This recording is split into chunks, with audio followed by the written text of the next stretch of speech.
Hi, listeners. This is Saad Khan, your host from Profity Media Podcast, and welcome to the show. Today, we have a guest who is an Amazon brand manager who's been working with Amazon brands for the past 4 years. He's been working remotely with US agencies and helping Amazon brands grow over there as well, and is also an international relations graduate at UMT Lahore. Please welcome Wasif Hassan. Wasif, how are you feeling today? I'm doing fine. Thank you so much. How are you doing today? I'm doing better than I deserve. Okay. Thank you so much, first of all, for having me on this show. And I'm looking forward to the discussion that we are going to have today. hmm So, Wasif, before we get on to the real things, I would love to know, and I would love you to tell our listeners what is it that you have been doing for the past 4 years in growing Amazon brands and e-commerce brands in general. What have you been doing in this sector? Okay. So basically, around 4 years ago, I sort of got into in touch of the Amazon space, and then I started looking into it. And then I started with Amazon account manager initially. And then when I got to the PPC part, I thought that it is something that intrigues me, that the data analysis and all this, because I really like being playing with the data and crafting new, like strategies. So in that way, from that then onwards, I started looking into PPC, and then I worked with some of the agencies here in Pakistan, and then I moved on to some working with some agencies in the US. hmm All right. So, I mean, that's a great deal of experience that you've accumulated in the past 4 years, working with the agency. I'm sure, uh, there's some things, some differences that you've noticed between, people that are working alone and people that are working with agencies.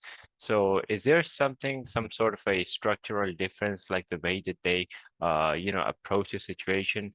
Is there any difference that you've noticed so far versus with the people that work in agencies versus the people that work alone? Yeah, in my perspective, I feel there is a hell of a difference between someone who is kind of working alone and someone who is working in a team of organization that serve the Amazon brands, because I think it is all about the main exposure and kind of a teamwork. Because when you're working solo, you are kind of stuck in the brand that you are managing, and that is your whole world. But in agencies, basically it is the kind of cumulative experience that you got from the other brand that your agencies manages, and a lot of other stuff as well. And also there is I kind of a division of labor and specialization in the agencies, that someone is in the reporting department, someone is fixed to the PPC department, so that is also that person can get to narrow focus on things like that.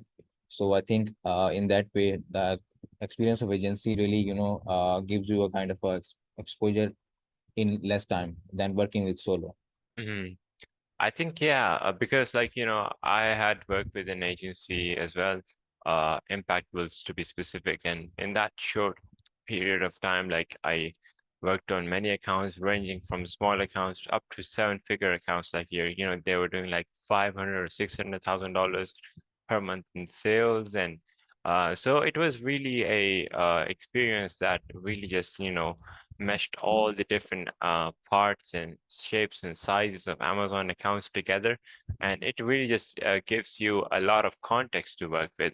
I think that is the biggest advantage when it comes to working with agencies, working versus working solo. So I think when you're equipped with that amount of insight, you can serve any brand using the context that you've been accumulating, and you're going to be making better and more informed decisions along that way. Yeah, I agree. And also, in addition to that, one of the advantage is also that you are getting the experience person there as well. That on one account you have managers there, and other, like for example, CEO of the agency as well looking into that account. So their kind of contribution also helps you broaden your vision. Otherwise, when you're working solo, you are the only one, and you think that uh, you only have the output of one person there. And whereas in agency you get to have the validation of other people as well. So in that way, it kind of really helps you as well. hmm So if I may ask you, like, what are the things or what are the um biggest benefits or advantages that you think a person can get when they like work in an agency versus, solo? Because I think we've already outlined a few, but I think there's more. I think there's some traits that can be developed, like time management, like, self-discipline, accountability, things like that. So what do you think about those things?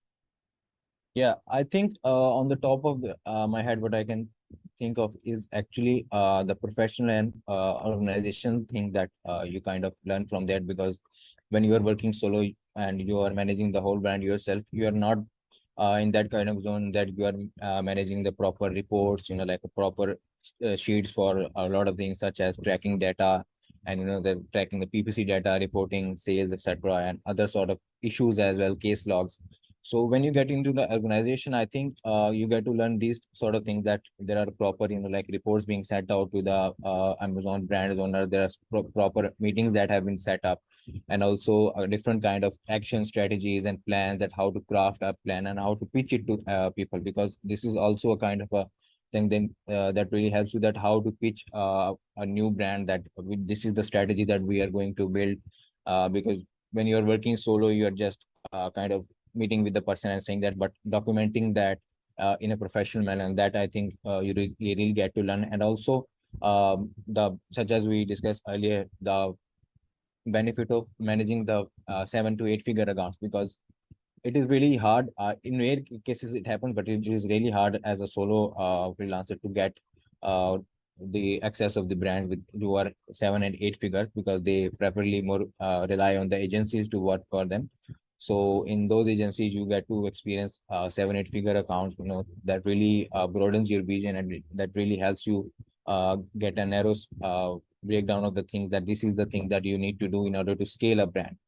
Because what I believe is that over the experience that I have learned, that surviving a brand from loss to profit is really, I think, much more easier than scaling a profitable brand. So, when things are going in the wrong way in some brand, it is really easy that you can fix out some of the sort of things that they are doing wrong, and then like you can push them in a profitable situation. But when a brand is doing all things ready, like it has all of the thing ready, a plus content and marketing wise, strategies wise, in Amazon PPC wise as well, like proper allocation of budget, base management, etc. But then you get to a position that you have to scale that brand now, because if it is doing 7 figures, they don't want to end on the 7 figures, so they would want you to scale. So then you have to craft out new strategies, you have to see at the competitors, you have to get a competitive advantage over your products, and that is the main part, scaling the brand. So what I think, that scaling the brand is something that I have learned over my experience in the agency, that how to scale your brand, how to think outside of the box, other than just relying, just fixing the problems and then making the brand grow. Hmm. So yeah, I think I definitely agree with that.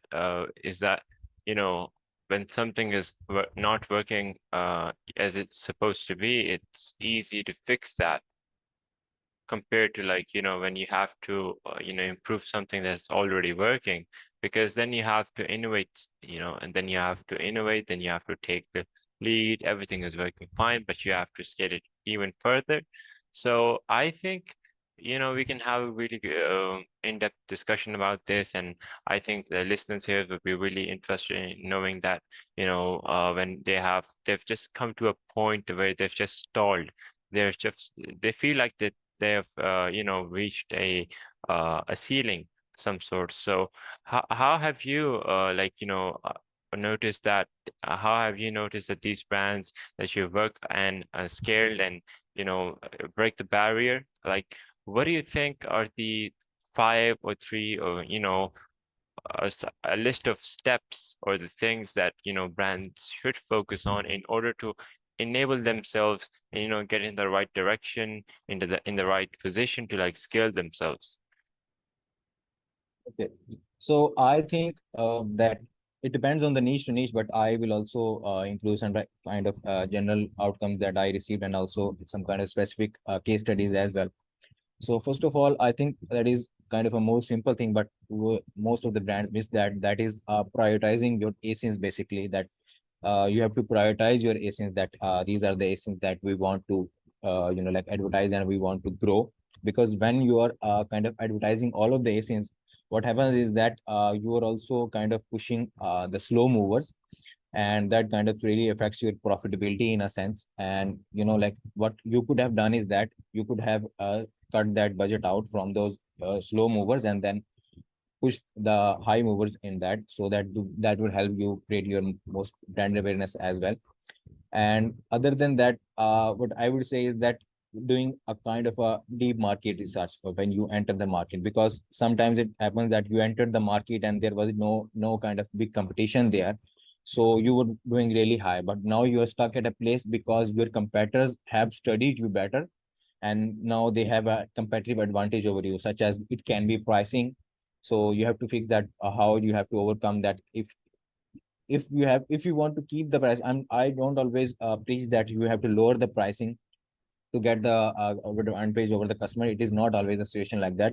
uh, I think you must have a premium advantage over your competitors, that you have to show as well that this is the feature that is why we're costly.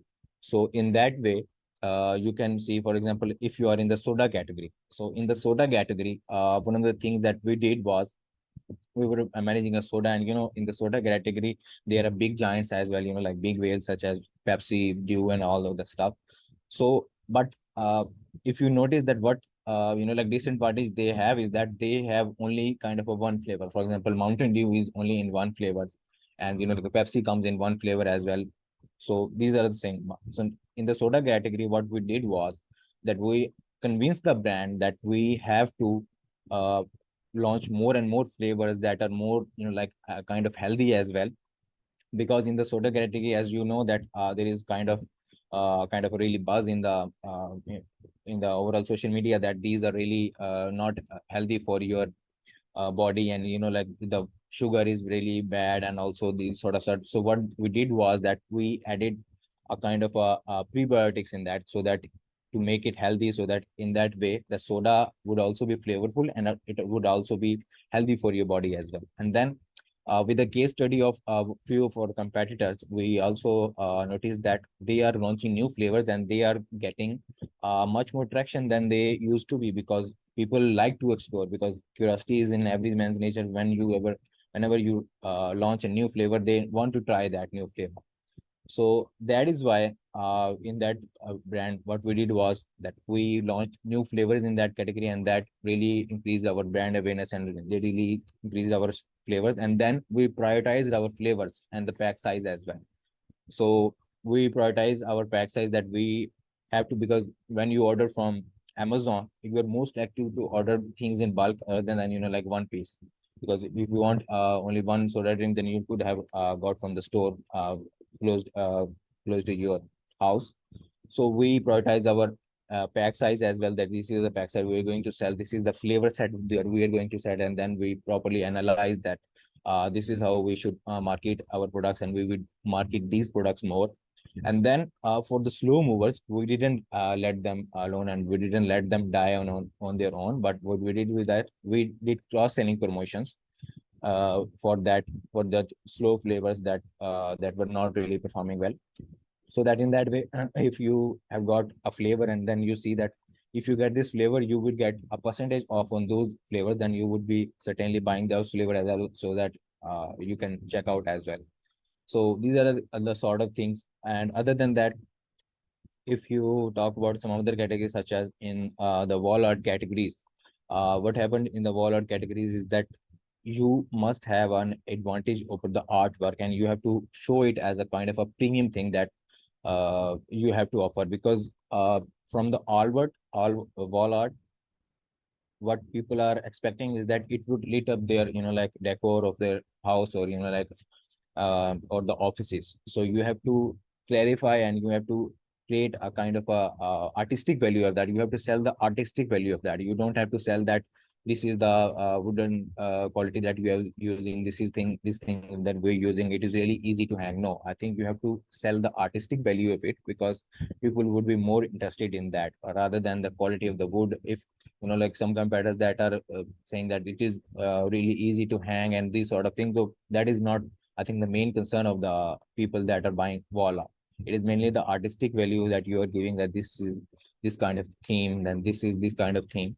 So in this sort of thing, I think you can build a competitive advantage over the your competitor, because it is not always the price. It is a lot of other things that you have to do in order to survive in the market. Mhm. So what I've noticed from your like conversation is that the most of the things that that people adapt or brands adapt for scaling to the next level isn't related to like just going into the data. It's more like caring about the customer, like, hey, how can I enhance the value for the customer? As you said that, art, yeah, it's convenient to hang. I mean, it just gets as convenient as it can get, and it just hits the ceiling over there. Like, you can have so many rubber pads on the edges of a artwork. You can have so many nails and hooks to hang the artwork. And but at the end of the day, what really does give the wall art its value is how it's made, and like how it gives an impression. I mean, today I saw on a social media is that I saw a portrait of someone that was made just using these plastic bottle caps, like plastic bottle caps, different colors, but there were thousands of them. And when you zoom out, it just gives you a appearance of a portrait. So that is a kind of an art, like, it just gives an impact. It's unique, it's made from unusual things, but and it also just gives it just also adds some value to the glamour of the house. Let's say it doesn't have to be bottle caps, but if there's some unique materials that is being used in the wall art. So I think, yeah, in art niches, it's more about like the artistic value, just like you said. And when it comes to drinks, like one more thing that I noticed is that, like, first off, the deep market research, and then there's prioritizing ASINs. And I would like to ask you that, what do you mean exactly when you talk about high movers and low movers? Are they the fast selling products? Are they the most profitable products? Are they the least selling products, or are they the least profitable products? Because, like, there's always things that just change up and down. So, yeah, I mean, I would love to hear what are your opinions on this?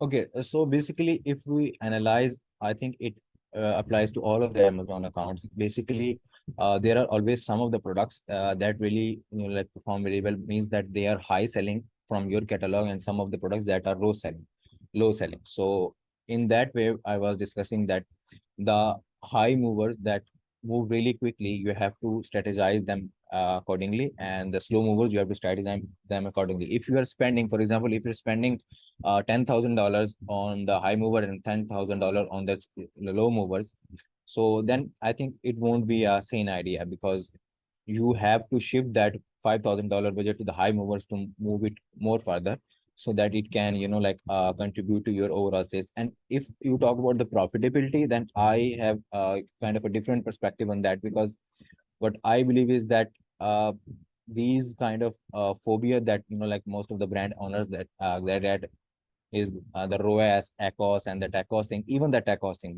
like first of all, it was ACOS and ROAS. Everyone used to talk about ACOS, ROAS. And then there came a scenario that no, TACOS is the main thing, because we have to also account the organic value as well. So TACOS percentage, like matters. Now, what I believe is that even the TACOS percentage doesn't matter. The reason I say is that the only thing that matters is basically your kind of a long-term brand awareness and your profitability, basically in the real time. For the short-term goal, you want to, and if you are a brand owner, you want to focus on, in the short-term goal, you want profitability, and in the long term, you want a brand awareness so that you can scale.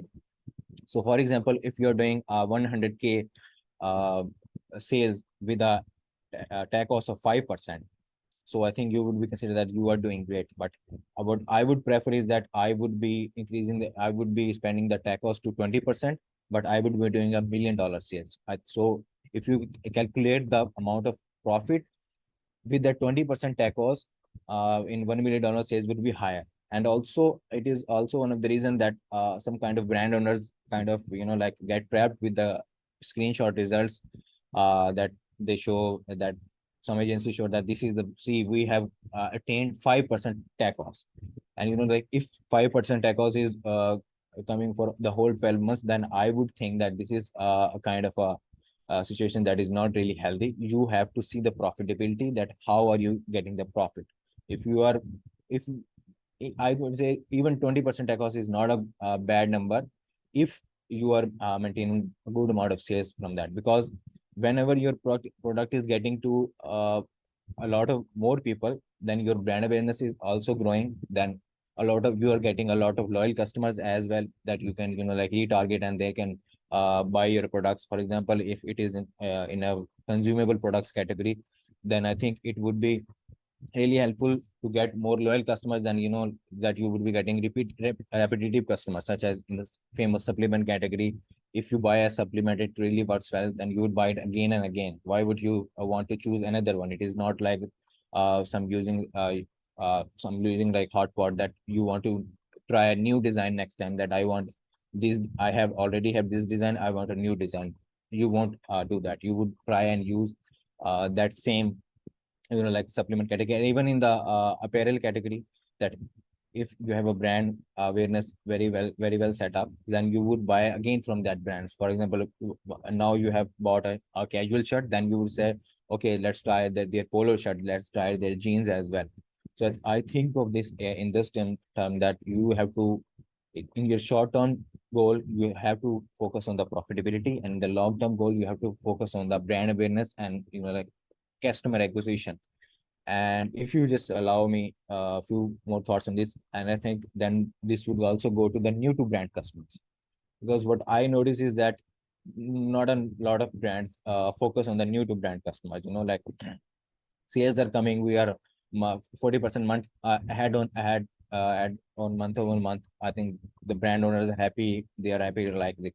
But what I would want to see is that my new to brand customers increasing, because I continuously want to increase my brand awareness, and I continuously want to acquire more customers. Because for example, uh, I have a few for example, let's say I have 1 million customers right now.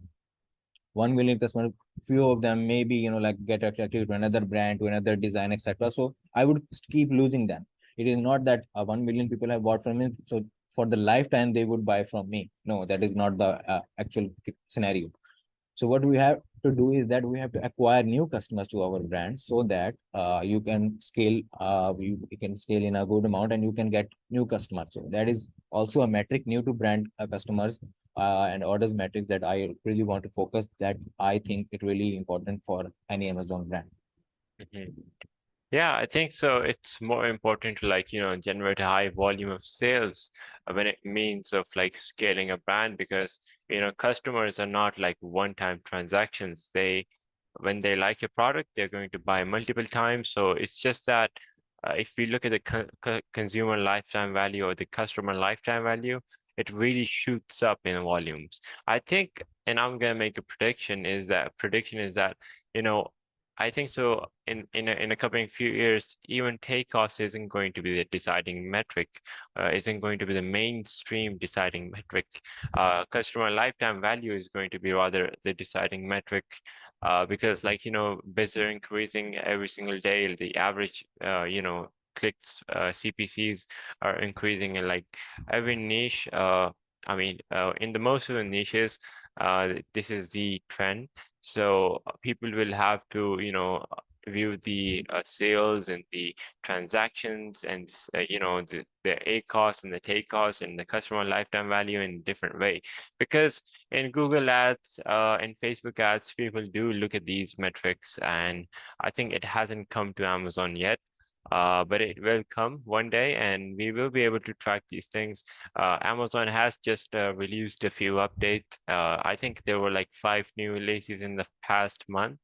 I mean, let's talk about them as well. Like, what was your like favorite release among those 5 releases, and if you could talk about those as well. Yes, Amazon. What I believe is that after the step down of Jeff Bezos, I think when Andy took over, I think every leader has a different kind of charisma that is provides to an agency. So what I believe is that Amazon has changed a lot of the things, and Amazon is now in a kind of a race to beat other competitors as well, because that Amazon is currently the big like whale in the e-commerce industry, but uh, like a lot of other things such as the recent boom of TikTok shop, as you can see, is also an alarming thing to it, and that is why Amazon is continuously updating things to it.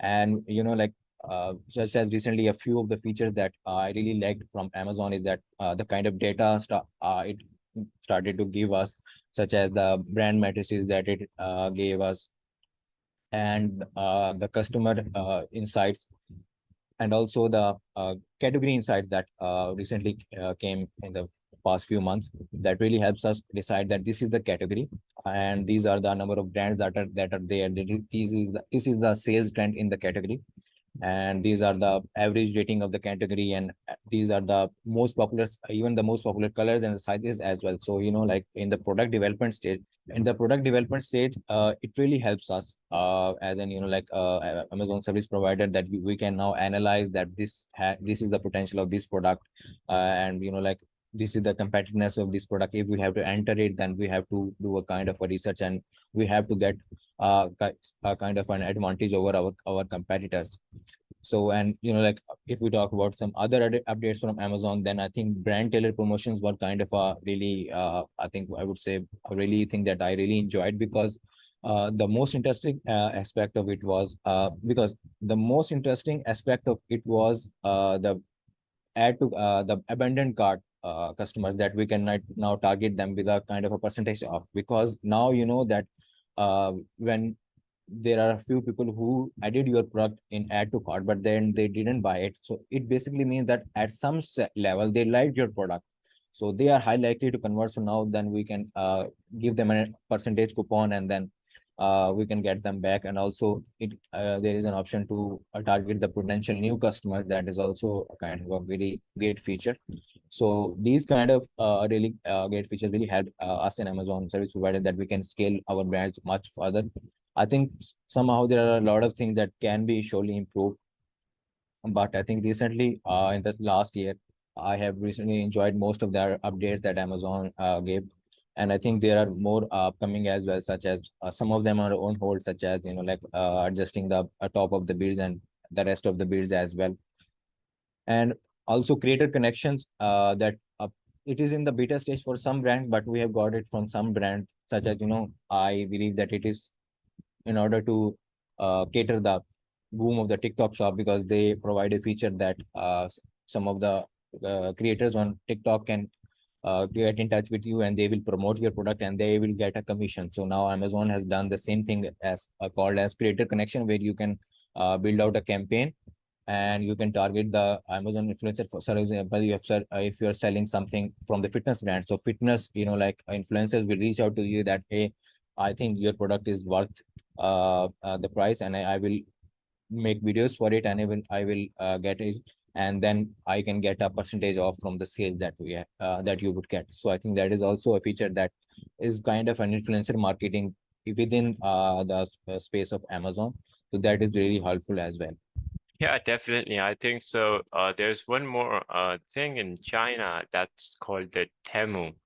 I'm not sure what it is really, but I've heard like it's booming over there. And so Amazon also has to, cater to that, because like, the market is gonna evolve regardless of if someone does or not. So there's one more feature that I would like to like have is that, if you could like uh see the sales from the campaign manager dashboard, not in the if you could see that the placements, the placement impression distribution, the sales distribution, and the clicks distribution and everything like the ACOS. For example, let's say we have campaign manager, we filter out, we have our own specific naming conventions for each product. We filter out the campaigns for that product. So if you could on a broad spectrum, we could see that, this is how much, this is how the all the campaigns that are right now filtered are performing in the top of search. This is how much they're performing in, product pages. This is how much they're performing in rest search. I think that's going to be a metric that is going to give a holistic view, like, an aerial view, because if you and that just gives you an overall idea of which direction to move into. So I think that is one of the things that I am anticipating personally, is that so that, right now we can view four or more, like four stats in the campaign manager dashboard. Like, we can see sales, spend, ACOS, and even one more metric in like the same graph.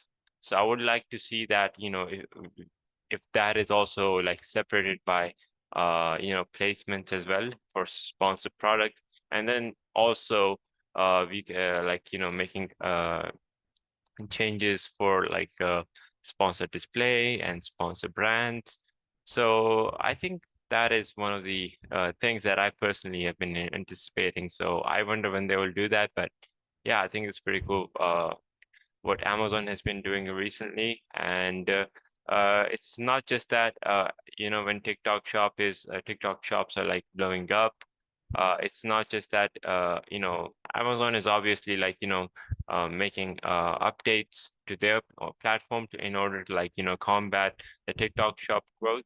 But Amazon sellers can take advantage of both Amazon's updates and the TikTok shop's updates. So what do you think about like, of Amazon sellers? What's the way forward for them, and what's the future for them? And what does TikTok shop mean? Yeah, I think that the boom of the TikTok shop has been kind of a game changer for the Amazon sellers as well, because one of the most important thing that I noticed is that in the TikTok shop QS, you only the US residents can make the TikTok shop account, and not US resident, non-US residents cannot make that, because I think it is kind of a really thing now that it is not Amazon your versus Amazon competitor. It is actually your Amazon brand versus Chinese competitors, because there are hell lot of Chinese competitors in the market, and in every niche, if you see, there are I think 40 to 50% of the people are Chinese sellers, and they like play price wars, and that kind of really narrows down your situation, and that kind of really becomes problematic for the brands of the US. So for the TikTok shop, I think the most important advantage is that Chinese sellers, for the time being, I think they cannot enter there. And I think also the advantage of the boom of TikTok app as well, that there are millions of people that use it for the fun sake, and it is kind of a thing that is really used in the US, because it really kind of gives you a lot of data in low seconds, in a few seconds, because I think it really kind of gives you a kind of a dopamine rush, that in a few minutes you can see a lot of the data, as you know that customer attention span has decreased. So now when a lot of the people are using it, already using it, so then to the right side of it, there is a TikTok shop, and like they can buy some products there. And also about the TikTok ads is that TikTok ads really looks like an Amazon video, like the TikTok ads really look like a video, that you're watching a video, you would be watching the whole video, and then you would get the, oh, this was an a sponsored ad. So now like you can convey your brand story in that sense in a short video, so that like customer would can get to know about your brand. And if it is repetitive, then I think the customer would be convinced to buy your product.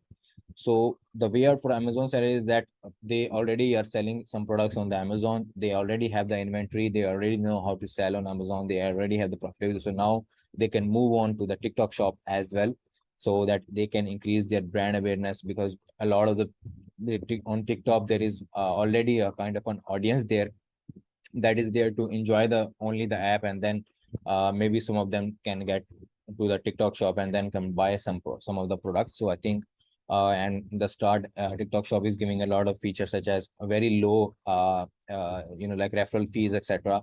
So that is also that will also contribute to their profitability, that they can get more profits in the TikTok shop.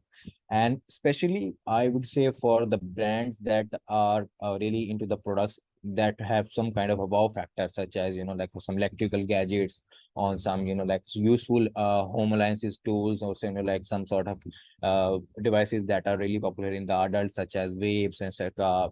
Like these sort of like quit smoking products. So that can perform really well on the TikTok shop, because on the TikTok platform there are plenty of people that kind of try to buy these products. And as you know that these kind of products already perform really well in the Instagram ads. So in that way, I think in it depends on the niche to need, but I think a lot of plenty of the customers can really get benefit. Yeah, definitely. I do agree with that.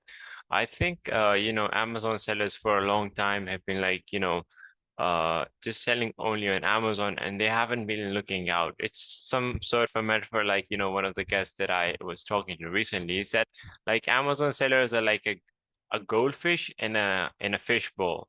So they don't try to get out of that Amazon bubble. They don't like, focus much on like developing brands. They just they're like they're like content with selling on Amazon, and they're like, okay, so the sales are coming in, it's everything is fine, finances are coming good, great, and I'm making money. So, but as you know, it's not that it's gonna last like this forever. There's ups and downs. So I think, as a brand, if you really do wanna scale to like 7, 8 figures, if you're just starting out, if you have a couple of sales, I mean, like, a couple of thousand of dollars sales for like 20 of your products, or maybe like you're doing $50,000 per month. And if you want to scale to like that 7 figure stage, I think so you should be focusing on product development, you should be focusing on branding, you should be focusing on marketing, and overall market research, like what the customers want, because this is a stage where those technical things, like if you could do like the campaign management, if you hire the best Amazon management agency who's really technical, like who's really strong in terms of technical capabilities, you're not going to see that big of a return unless you make a product better. And I think there's much more to talk about when scaling a brand on Amazon. It cannot be covered like in a short, 30 to 40 minute video. And we would love to have you, again on the show, on the Profity Media podcast, to talk more about scaling when it comes to brands on Amazon, and, present a few more case studies. For example, like there's this soda case study that you shared with us. It really does give insight like into that every single category is unique in their own way. So thank you for your time, Wasif Hassan. We really had a great time with you, and we hope to see you soon again. Yeah, sure. With the last discussion, I think you kind of gave a kind of a touch of what it gives in the movies when they want to release a part two. So they leave some kind of hint. So I think you already did that. So I think thank you so much for having me. I think it was great discussing this thing with you, and we can surely get together sometime again and then discuss further for the part two thing that you have just discussed. Yeah, definitely. Thank you so much for your time. This is the end of the show. Thank you for tuning in, and have a good one. Yeah, you too. Thank you so much. Bye bye. Bye bye.